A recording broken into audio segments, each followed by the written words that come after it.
hari ini kita akan belajar di tema 6, merawat hewan dan tumbuhan. Di subtema yang kedua, merawat hewan di sekitarku, pembelajaran yang kelima.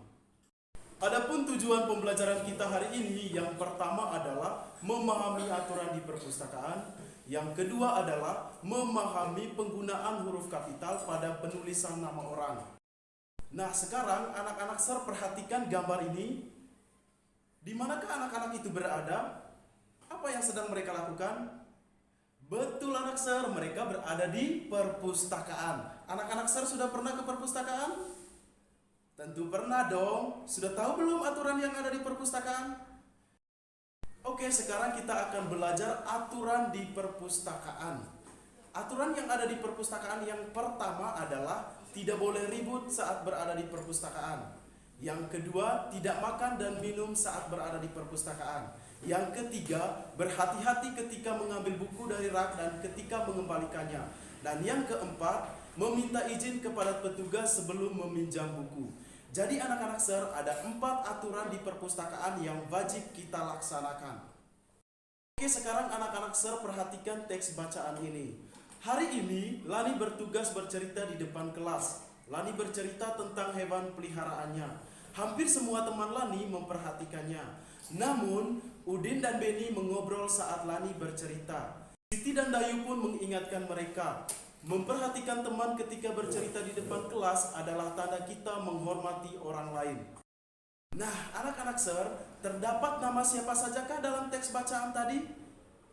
Betul, ada nama Lani, nama Beni, nama Udin, nama Siti, dan nama Dayu. Anak-anak Sir, perhatikan penulisan pada setiap nama mereka.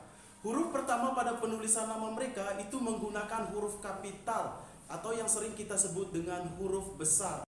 Jadi anak-anak Sir, selain digunakan pada awal kalimat, nama bulan, nama hari, huruf kapital digunakan juga pada penulisan nama orang.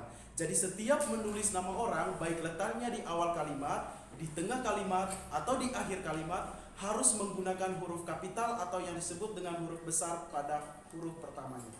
Sekarang anak-anak Sir, kita akan menyusun kata-kata acak menjadi kalimat yang benar dengan memperhatikan syarat berikut. Syarat yang pertama, gunakan huruf kapital pada awal kalimat dan pada nama orang. Syarat yang kedua, gunakan tanda titik di akhir kalimat. Dan yang ketiga, tulis dengan menggunakan huruf tegak bersambung dengan memperhatikan contoh ini. Membaca Susi buku cerita. Perbaikannya adalah Susi membaca buku cerita. Huruf S pada kata Susi karena itu nama orang menggunakan huruf kapital. Selain itu juga dia terletak di awal kalimat. Jadi harus menggunakan huruf kapital atau huruf besar. Nah, sekarang anak-anak Sir silahkan kerja latihan ini. Yang pertama, Ibu mengerjakan Lani PR membantu. Yang kedua, datang ke sekolah Udin dan Dayu tepat waktu. Yang ketiga, Dayu suka menyontek tidak. Yang keempat, berdiskusi Siti, Dayu, Lani kelas di dalam. Kelima, boneka menggambar Ibu Tati di papan tulis.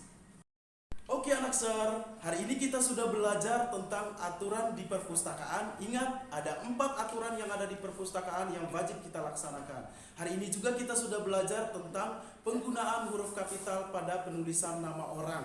Jangan lupa dalam menulis nama orang, baik letaknya di awal kalimat, di tengah kalimat, ataupun di akhir kalimat, harus menggunakan huruf kapital huruf pertamanya. Nah, sekarang tugas anak-anak Sir di rumah adalah tulislah pengalaman ketika berkunjung ke perpustakaan dengan memperhatikan penggunaan huruf kapital yang benar dan jangan lupa gunakan tanda titik di akhir kalimat dan menggunakan huruf tegak bersambung. Oke anak-anak, sekian pelajaran kita hari ini. Sampai ketemu di video pembelajaran yang berikutnya. Terima kasih, bye-bye.